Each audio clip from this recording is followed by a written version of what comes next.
The title might be shown here, Gods of Doom, Promises of Deceit, Daring the Institution. And I have written Amen, you all know, some 16 years back in 2009. And she has written the book, The Cost of a Promised Afterlife. You can show the book to them. It's available here in the bookshop, so those who are interested can get a copy of it. So in sessions, sometimes people call me the church's whistleblower. And the title might be even that, or Against the Wind. Here I call Priyamvada as the cult's whistleblower. She is the whistleblower of a cult. As an introduction, I thought I'll compare our life to the 4 cycles of a butterfly. We were born as eggs. Later, we were crawling like larvae. Later, pupa or cocoon stage. We both were in a structure. She was, her family in a cult, Rampal, and myself, you all know church, the huge, massive institution. So I was almost imprisoned inside, almost for 33 years.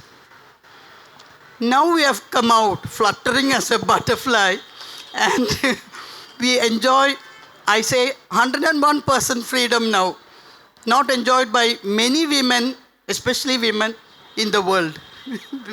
We enjoy 101% of freedom. I say that I have a life without looking at the clock. I need not look at the clock, but there, bell ringing, clock, time, very important, extremely important. So from cocoon, we have come out, fluttering out as butterflies. Both can be called survivors, the recent word epithet. And I also remember the book written by Gail Treadwell. I won't discuss more about it. It is dangerous. But the title is very important, Holy Hell.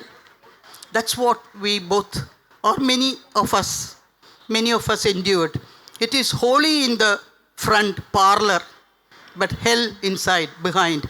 All structures are like that, even including family or religion or any structure. It is holy outside, but hell inside.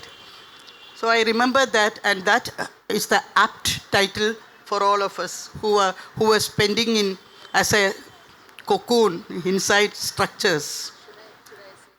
Then I'll self-introduce.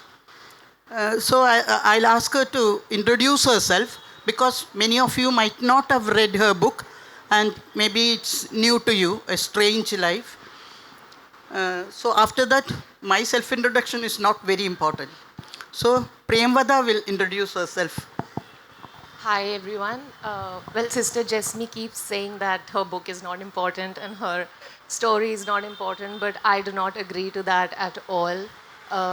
She's called out the system many, many years ago when there was very few women doing that, you know. So I see her as a very brave individual, and I have the honor to be doing this dialogue with her. A little bit about myself. I'm from Delhi, and I grew up in Delhi. I was born there. My education happened in Delhi. Now I live in Amsterdam for the past 4 years. My book, this is my debut memoir. I never thought I was going to be a writer, but here I am. This book is an outcome of my move to Amsterdam, Netherlands, where I have been living for the past 4 years. And it was a very excruciating journey for me. And I did not anticipate that it's going to result in a memoir, but it did. And why I say so, because I was so far away. It was a culture shock that I experienced after I moved to Europe. And this was the first time when I lived outside of India. So there was nothing that was familiar to me in terms of, which is a very common thing. And I had anticipated that when you move to a different region altogether, another continent, you expect challenges in terms of finding jobs. And a certain age, it's more difficult, you know. I had anticipated that, but what I had not anticipated is a full psychological, emotional breakdown that I experienced that. I had not anticipated that. And so I really had to sit myself down and go down the lane of introspection to see what went wrong. And that process took me 2.5 years, and it became my memoir, which is The Cost of a Promised Afterlife. Um, so I want to add to that.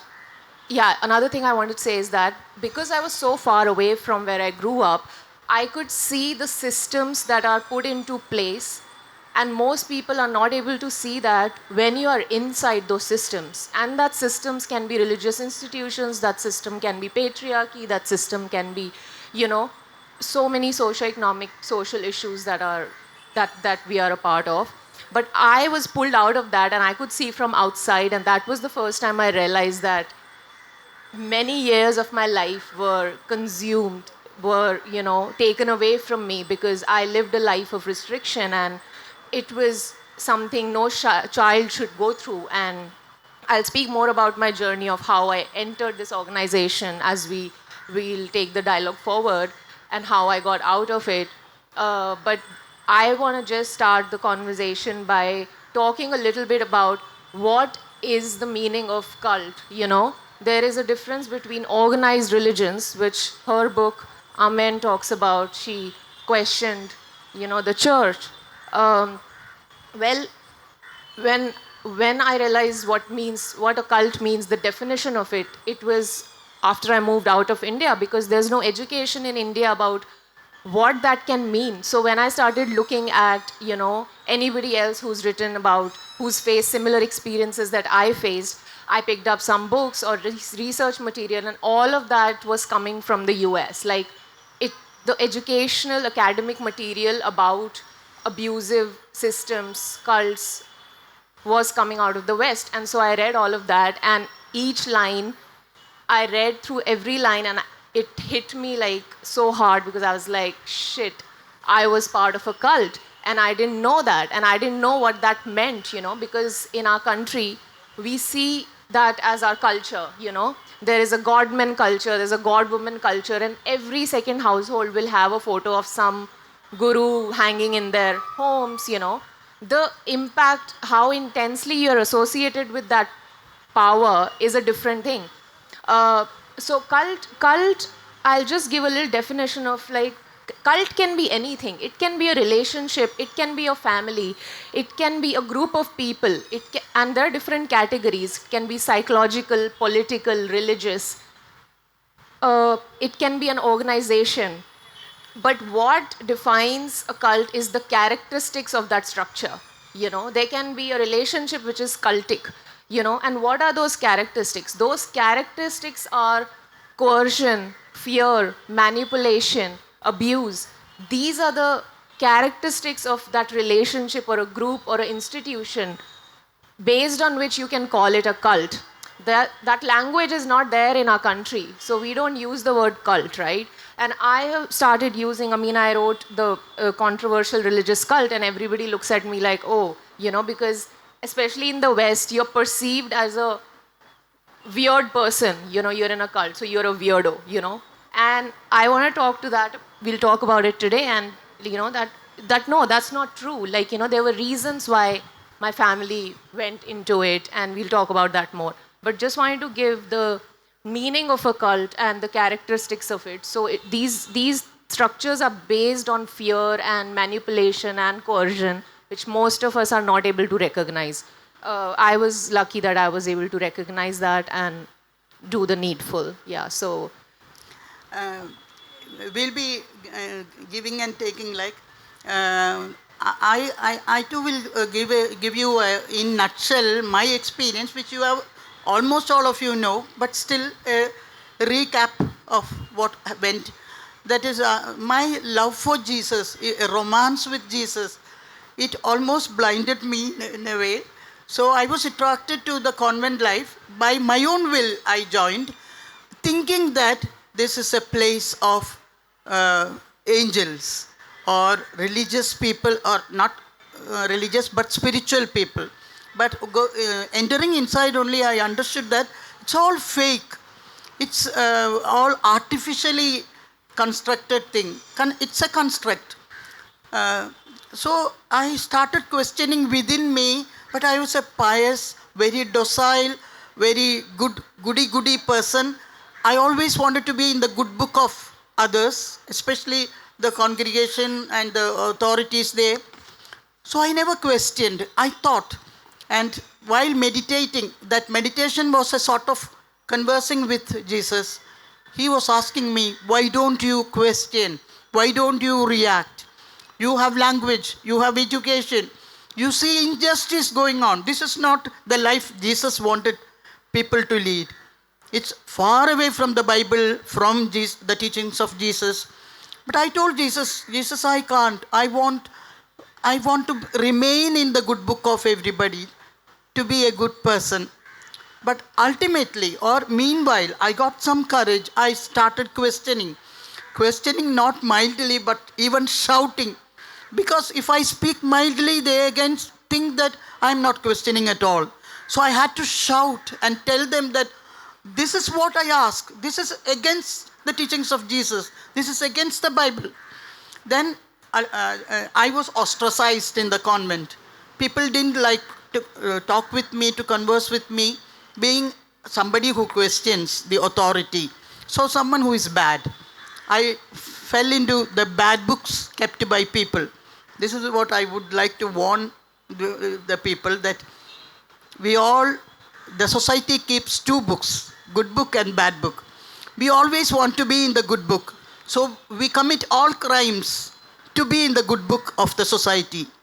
But once one of the students told me, till yesterday you were in our good books, but yesterday what happened made you enter into the bad book we have kept for you. I said, okay, you are keeping two books. And till yesterday, it was blank. My bad book was blank. Let it have an entry. Then I said, let it have an entry.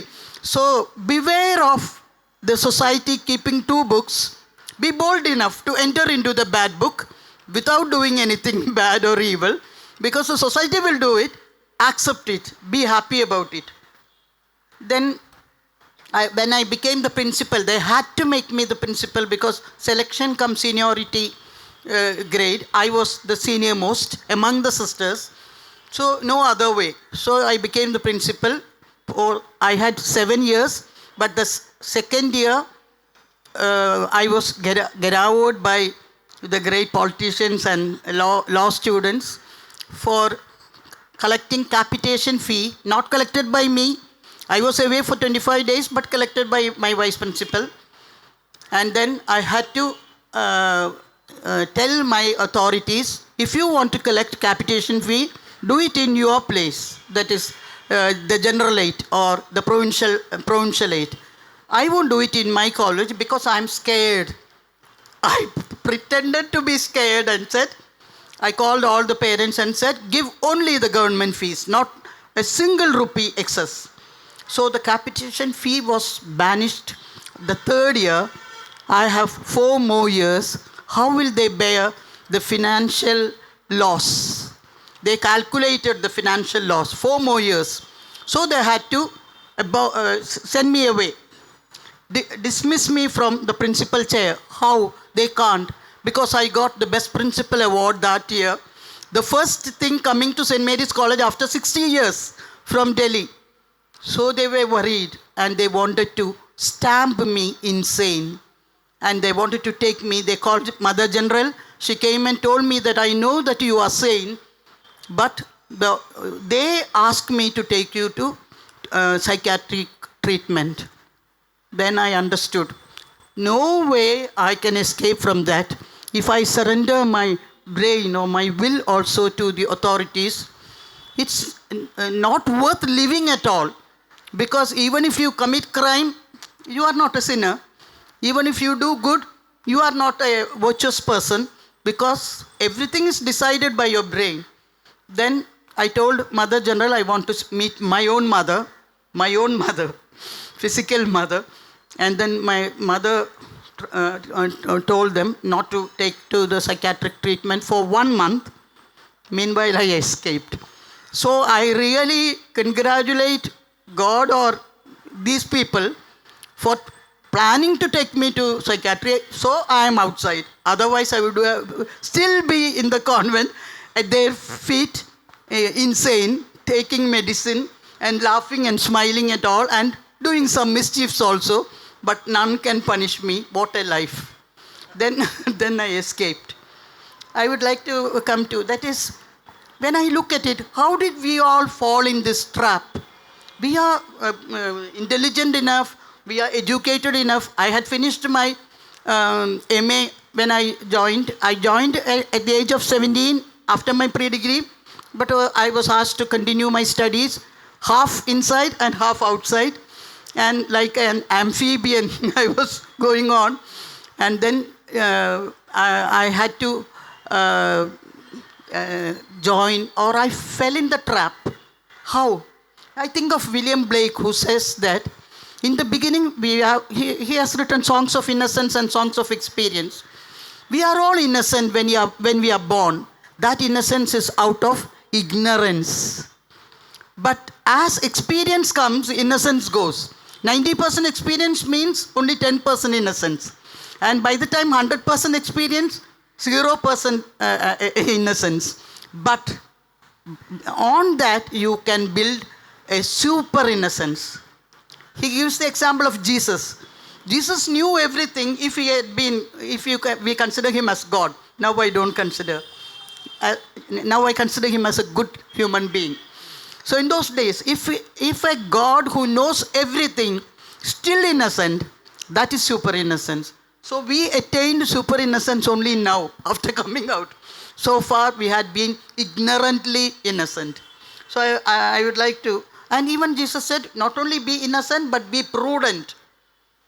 Some of us lack prudence. Innocence we all have, even super innocence we have, but we lack prudence. So what's your contribution?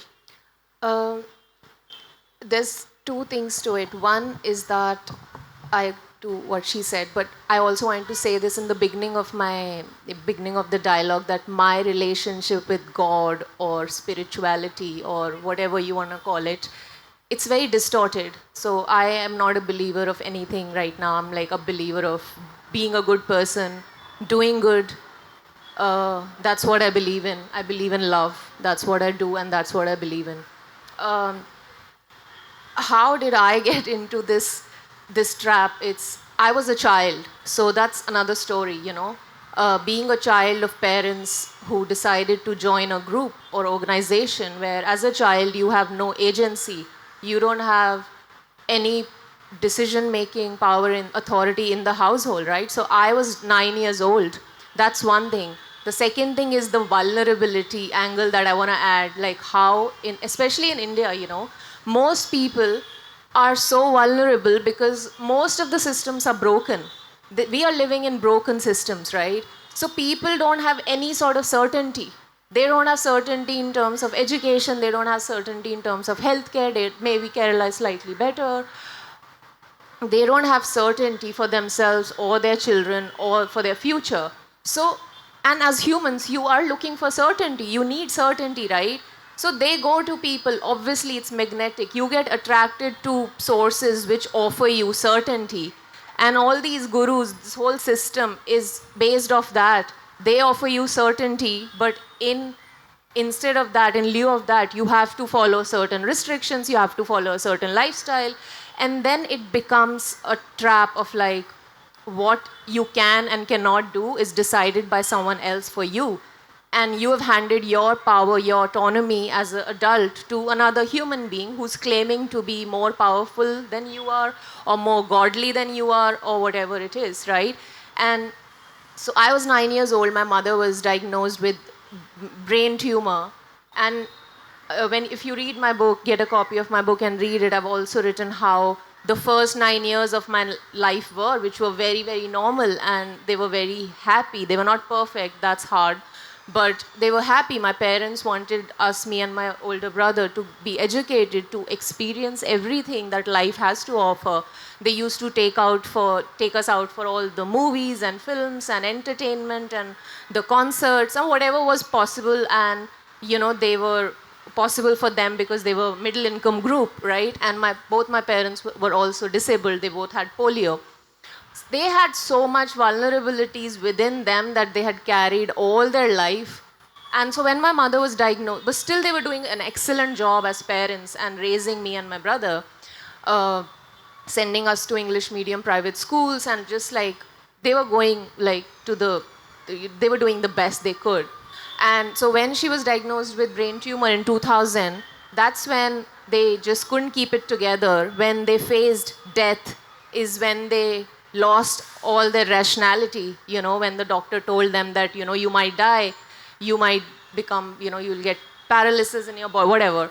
So that's when when you face death, things change, They lost their rationality. They found a godman or somebody suggested them, and they took their children with them.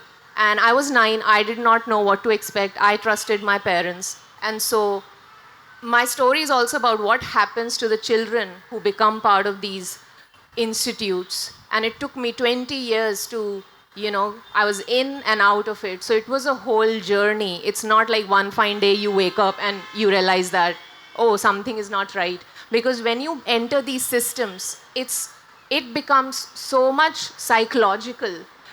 All these fear tactics, these are all, they get internalized.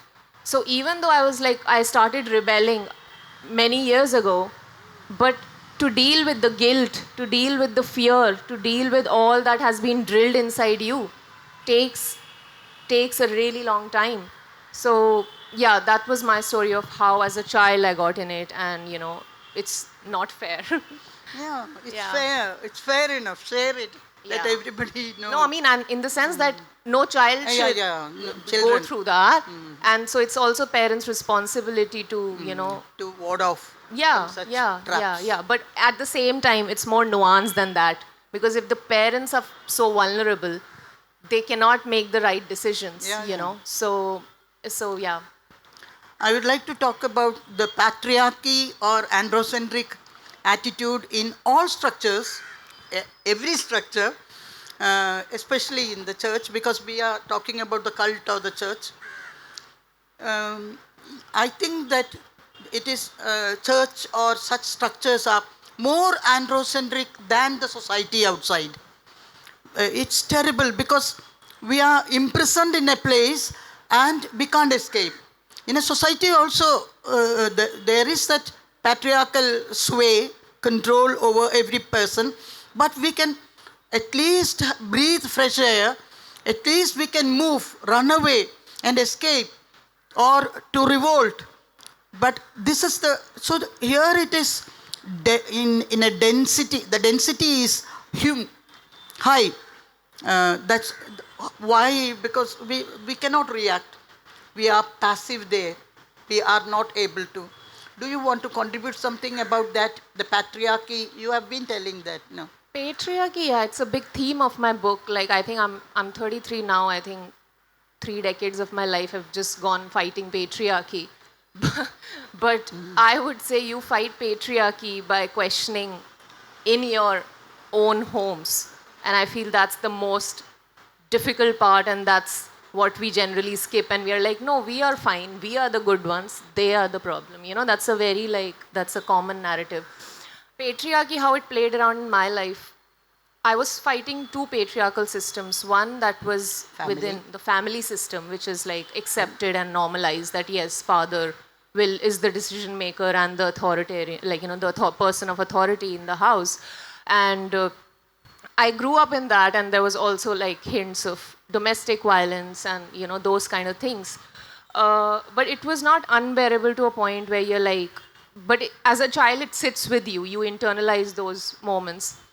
It could have gotten better with time. I don't know. As children grow up, they interfere. Then they have a point of view. Then they, share some things with their parents. Things can improve, or they might not. I don't know.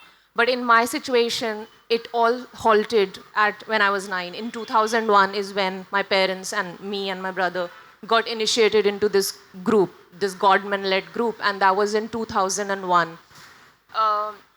And so this godman was also in his sermons, he would distort those sermons and, feed masses what he wants, to feed them. And they would just... Sort of brainwashing. It's a process of brainwashing where you keep telling them the same thing over and over and over again. And then one of the rule was also that you're not allowed to ask questions, because then when we initiated, we were handed 23 rules that we are supposed to live by. And nobody knew what that meant. My parents didn't know what that meant for them or for their children. And those rules were so bizarre. There was like, okay, you're not supposed to worship anyone else but this dude.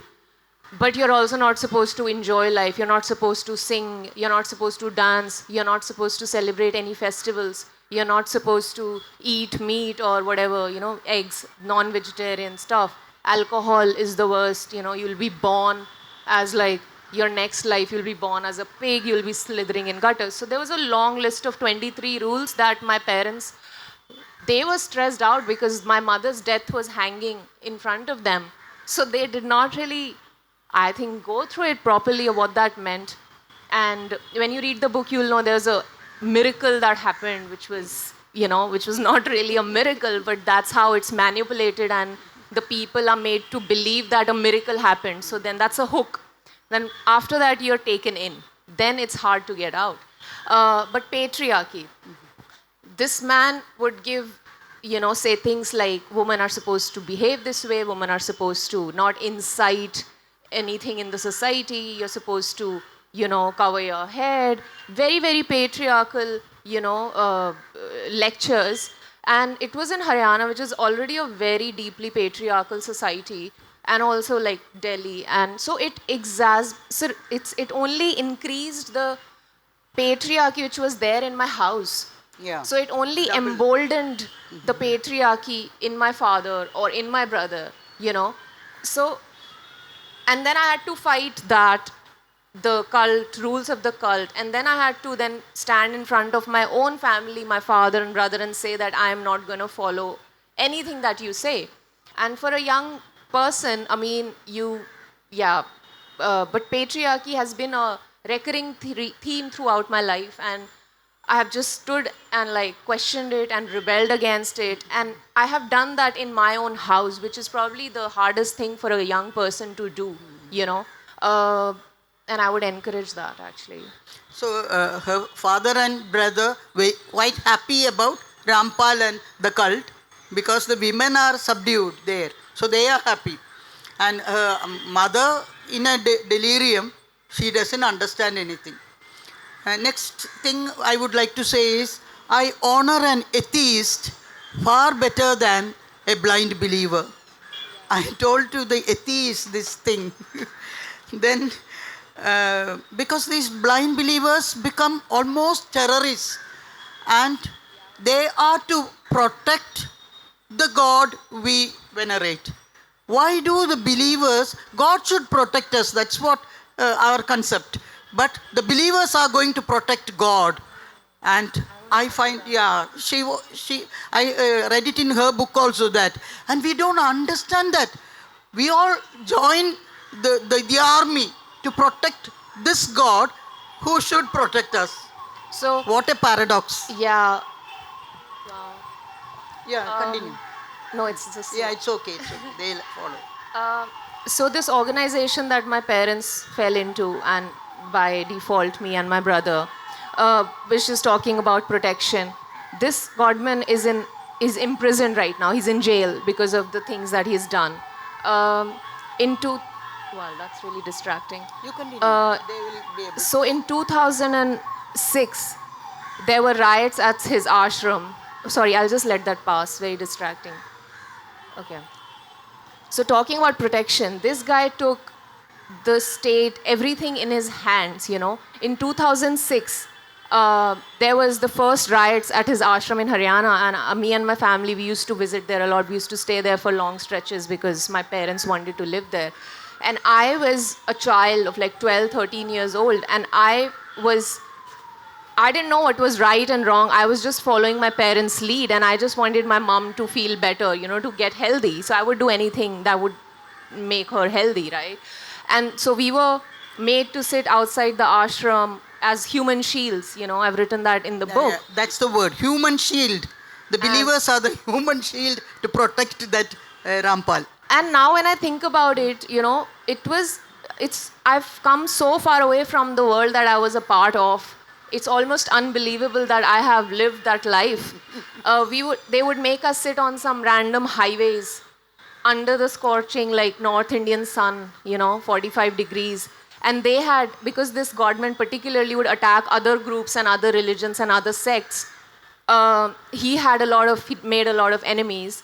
And there was violence, there were deaths that happened, and that's when the court situation started happening for me. He had cases lined up against him, and then he continued to miss those hearings.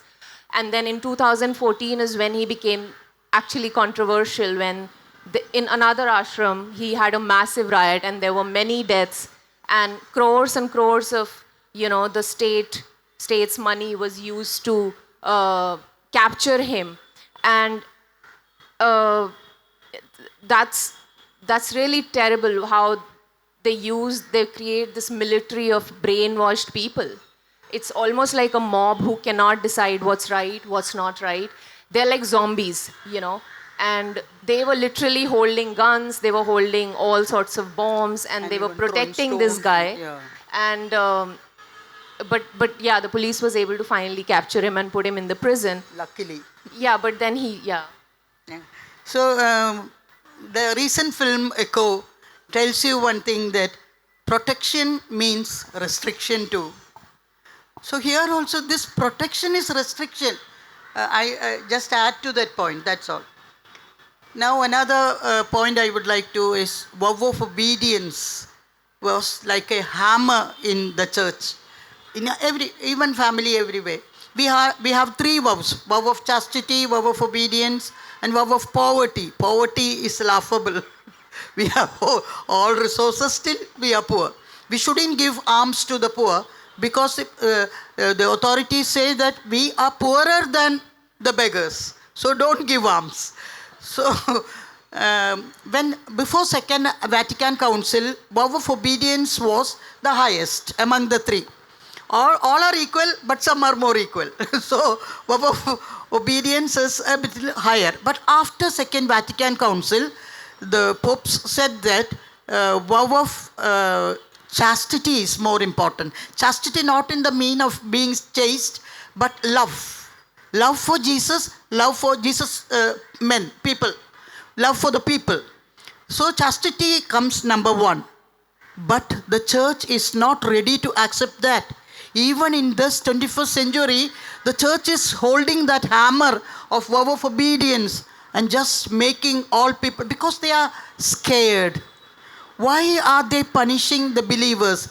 Because they are scared. Fear makes them aggressive. Fear makes them cruel and violent. And that fear is instilled on we say kunyadugal. So all are scared. All are scared. There is that wave of fear in the seminaries, in the convents, everywhere. We are scared. If I look at somebody, if I talk to somebody, there will be some scrutiny, some CCTV camera absorbing everything and reporting to the authorities. So that vow of obedience, that's too terrible. Even after Second Vatican Council, that is still existing. So I'll come to that. So she has written, break the rules. We have seen in boys' film. Break the rules. The rules are made to break. Are meant to break. Why? That only will give us freedom. Because of this hammer upon us, we should break it. Break the rules. So I just read a book and found that the first breaking the rule was she started dancing. It was because dancing was denied, singing was denied, and finally at home she started dancing to the tunes when nobody was there. Later, even in public, she started dancing. That liberated her. That started liberating her. So I say that breaking the rules only will liberate you. In whichever structure you are, you'll have to. Can't help it. It's not that we want to, but we are forced to.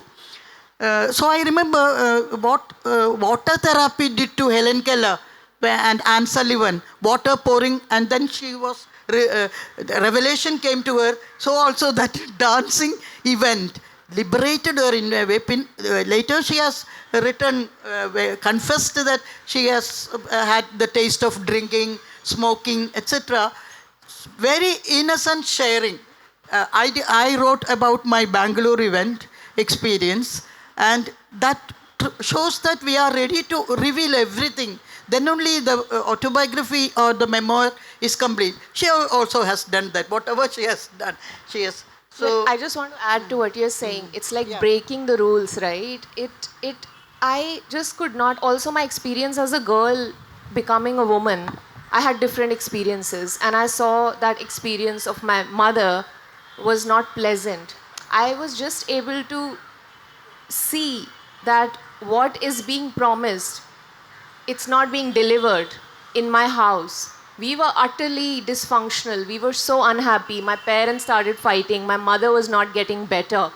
But constantly from the godmen, this was like, oh, this is a test of loyalty. This is a test of loyalty. You have to not break the rule. If you do, then she's gonna die. So all our entire lifestyle, everything we do was got tied to my mother's health. But I continued being in that ecosystem because I did not have an option to. But I could not unsee that the promises were not being delivered.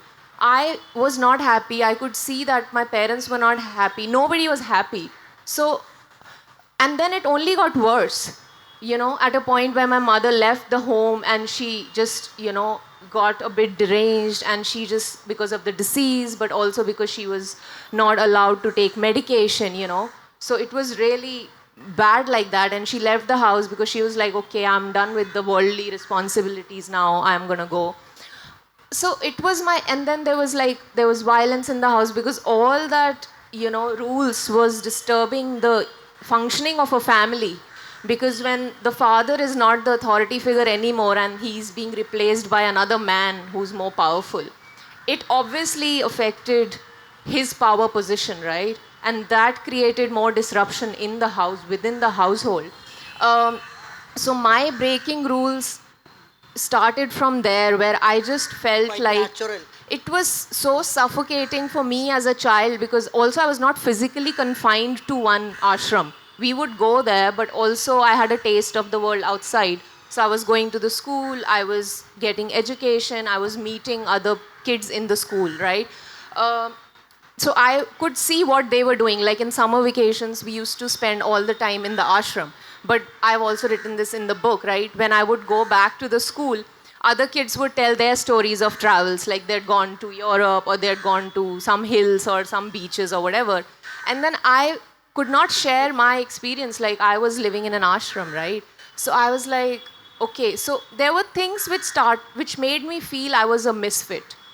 And there was this suffocation which made me want to, break out of those shackles, I was like, okay, I want to try and fail, So, but I want to do it myself. I don't want anybody else telling me that this is wrong and this is wrong and this is wrong. So it started from there, and then it was one step at a time. So when the dance thing, the story that she shared, it was just me alone, a lot of bad things that happened to me, and I didn't know who to share with. This godman, who we all saw as the certainty figure who's going to provide solutions for everything, was in jail. I didn't know where to take that thing, and I'll have to time is up. So it was a step-by-step process where I started with like dancing, and then I had a taste of alcohol, and then I had a taste of other things, and then I decided, okay, I don't like this, I like this, I can choose. Nothing is happening to me after I'm having all these experiences. So clearly there is something wrong in the education that has been given to me, Luckily, she escaped any sexual assault from the leader because she was not in the inner circle. That was what she said. So in that way, she was lucky. So I would like to, when we refer to dancing, what is asceticism? I will include even, there is mysticism plus aestheticism. let all convents and seminaries or such structures have dancing and singing, and not in a structured way, but free way. But that's not included. I remember what Saint Bernard said. He was going to join the convent. The sister Humbeline said, "Oh, so sad. We were enjoying the setting sun." He said, "I am going in search of the artist who painted the western sky." But now I say, Saint Bernard will tell all the people, come out of the nunnery, come out of the monastery, because the setting sun is here. It's real outside, not in your dungeon. Come and enjoy. God is here outside. Or what spirituality you can enjoy outside. So Bernard will have to reinterpret what he has told. And I know of Hopkins, who has he stopped writing poems for joining the seminary. Later, when 5 nuns were shipwrecked, he was asked to write a poem, and he wrote Wreck of the Deutschland, the poem, with a sprung rhythm. So aestheticism, it should be encouraged in all such ascetic places. Then only it will be complete. Yeah, then I just want to quickly add to that the element of joy, it's part of their strategy. They want to take away the most pure, authentic expression as a human that you can have through your body, through your voice, through just radical joy, and they don't want you to express that. So that changes your brain and body chemistry, and that sort of pushes their agenda of brainwashing people, because you're not just delivering, a sermon, you're slowly changing the brain and body chemistry of people, that are part of your group. Yeah, the title of her book, because the time is running, the title of her book is The Cost of a Promised Afterlife. So that's nonsense, promised afterlife. I remember what C.V. Raman said. C.V. Raman said, if I am told that there is an afterlife, I won't live this life well. Tell me that there is only one life, this life. Then I'll have a good life here itself, not re-exam.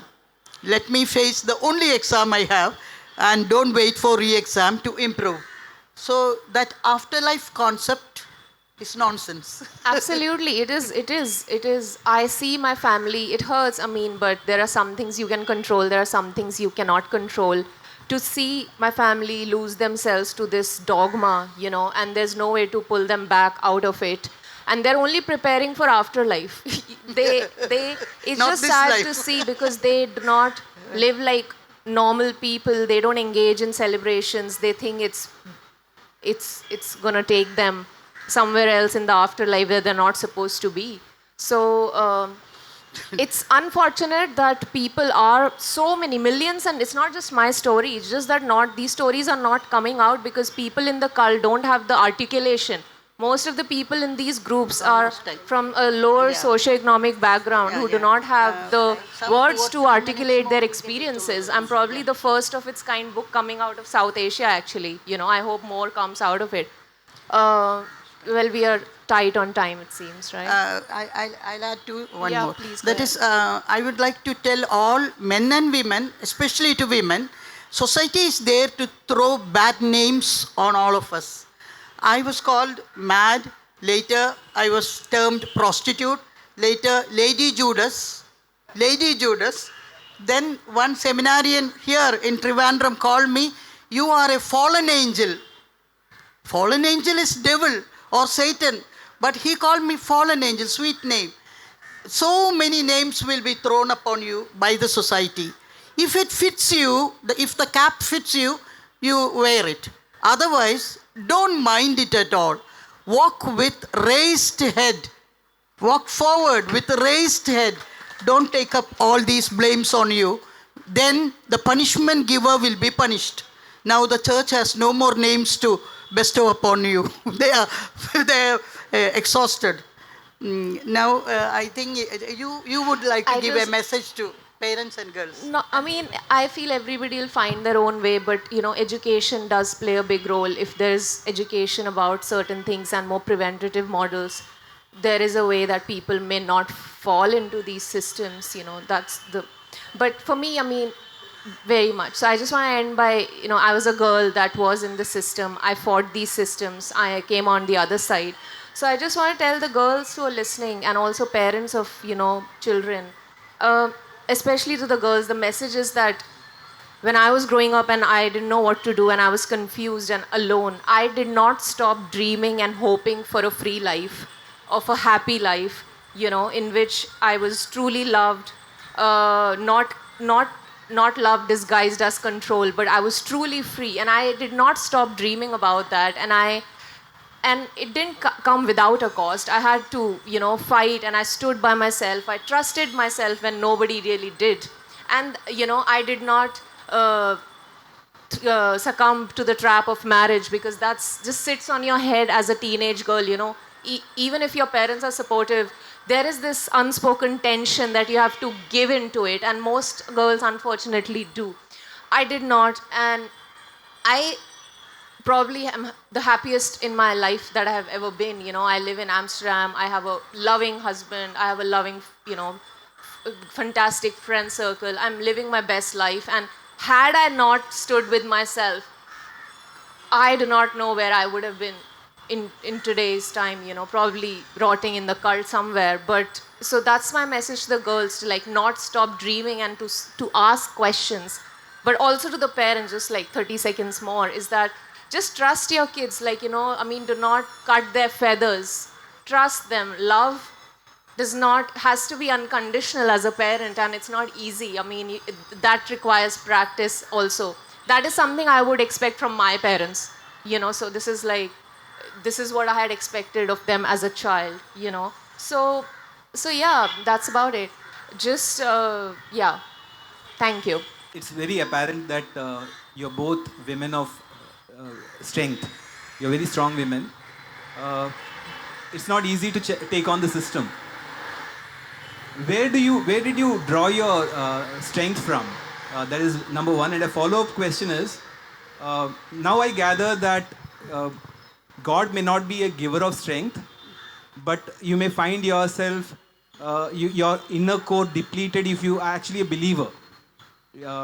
What is your opinion on that? Everything is within us. Somebody would ask, how did you become so brave enough? I said that bravery is in me, in you, in all of us. The only thing is you should take it out. But we are scared. We don't realize that God is within us or any spiritual thing.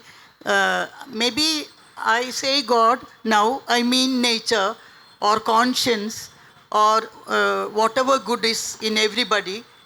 That is God. Good is God. Everything good is God. So this bravery or this readiness to fight, everything is within every human being. The only thing is that you will have to take it out. I'm brief. You want more? No. I mean, for me, when you say strong, it makes it feel like I'm doing what's something exceptional when I should not have been through what I went through in the first place. It should not have happened. So, but in terms of drawing strength, it's more like seeking inspiration, because there's so many stories around you. That's one narrative that was drilled and handed to me.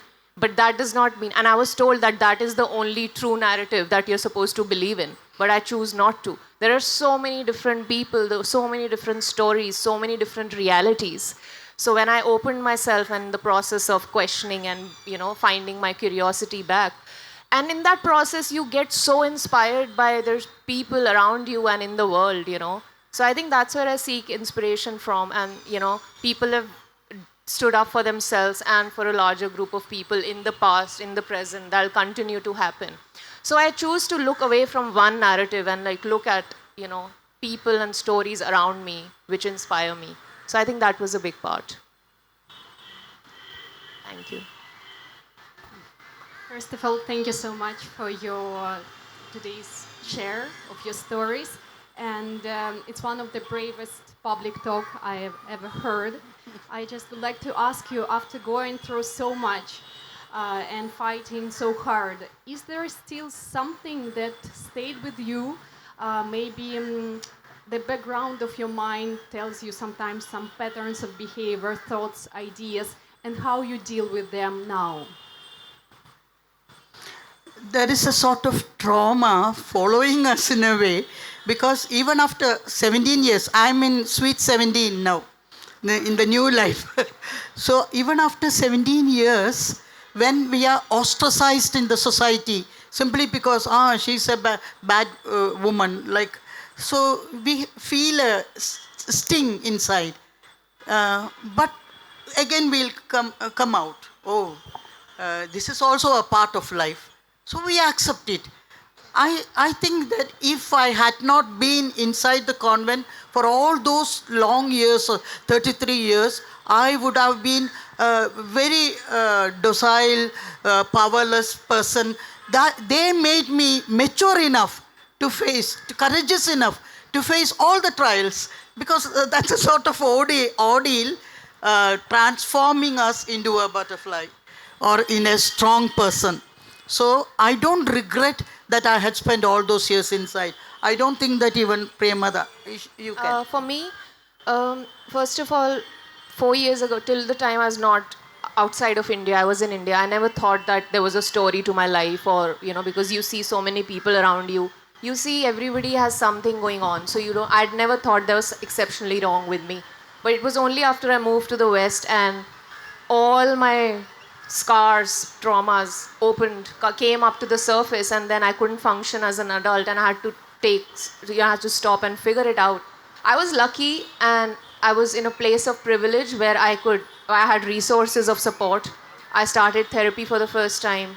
I got diagnosed with CPTSD, which was great for me personally because it validated my experiences, And then so that really helped me in getting better or healing, or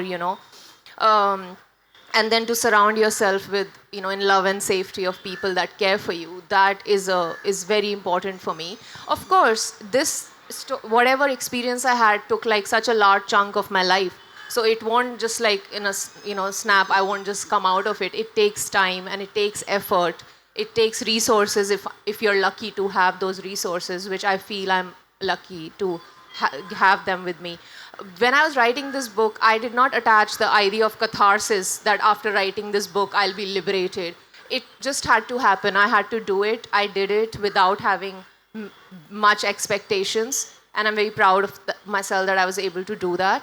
And as we go forward, I feel I'll get better and better, like in terms of psychological well-being and emotional well-being. So it takes time, but I'm hopeful that it works out.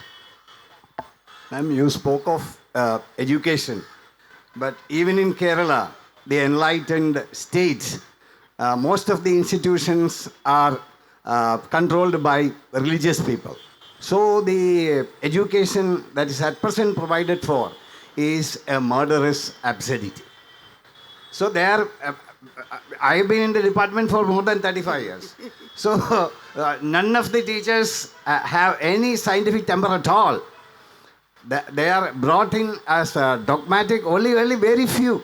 Just as sister said, they are ostracized, they are isolated, those who have scientific temper. That is the state of affairs even in Kerala. I'll ask all educational institutions run by the religious churches to shut down, because there are other agencies to do that. It's only for profit they are doing it. There are media colleges not run for profit at all. I appreciate that. That is our blessed, our Saint Chavara father, Elias Chavara. He said that every church should have a school, Pallikudam, all pallis. If there is no Pallikudam, then shut down the church. See how much importance he gave to schools, where he said that you should eradicate darkness. If you have light, then you will do virtue. But now nothing is happening. So other agencies are there to run colleges and schools. Let them begin some media colleges where you can help the youth to interpret media. Media is very dangerous now. So you should help the youth to interpret all sorts of medias and help them to grow up mature enough strong enough. So don't think of profit. So I don't appreciate all these colleges, even though I get pension. I live by pension. I mean, I just my wanna- college education pension. I just want to quickly add to that. There are different forms of education. There's not one education, but given the current climate of the country, and also India is a complex country, it will take time. These kind of stories come out. These are seen as isolated experiences. These are not seen as experience of the masses. There's like one person who came out, so they're still seen as an outsider, which should change. Critical thinking is something we should put the seed of critical thinking in our kids, like the questioning and curiosity, because the first thing we tell our kids is like, do not ask so many questions, just listen to the teacher, do not ask questions, that's drilled inside a child's head. Like that's the antithesis of growth. So critical thinking is so essential, where you're encouraged to not just believe what is being said by the other party. Just do not be scared to say why, and as children especially. So I feel critical thinking, these skills are something that can be taught, but how and when there's larger systems. When I became the principal, I told my students, I give you 100% freedom, expecting 100% responsibility from you. When you lessen your responsibility to 90, I'll make the freedom also cut down to 90. If you again make it 100, okay, 100. That freedom. And allowed them to question. There was sharing box where they can even criticize me, the principal. They used to write all nonsense about me also. But I appreciate that. Let the things within the youth come out. Then only you can understand how to solve it. So I encourage them to write that. And every Monday for my assembly, I'll try to give answers or solutions to however I can. And so democratic and in such a way. So there was much growth. My students, all those 3 years, grew to, and one poet told me, this, and here is Jesme Vasantham, because all are blooming, flowers are blooming. Now I feel pity for my students there. Ma'am, there is one more aspect too. I know a particular example. The best professor of mathematics, because I am very much interested in mathematics, I am son of them. He was expelled from the college, St. Michael's College, Francis, and he started a hotel there. He went to Africa and he started, the name of it is La Fialo. Still he is running a school without any prayer. And the only school perhaps in India.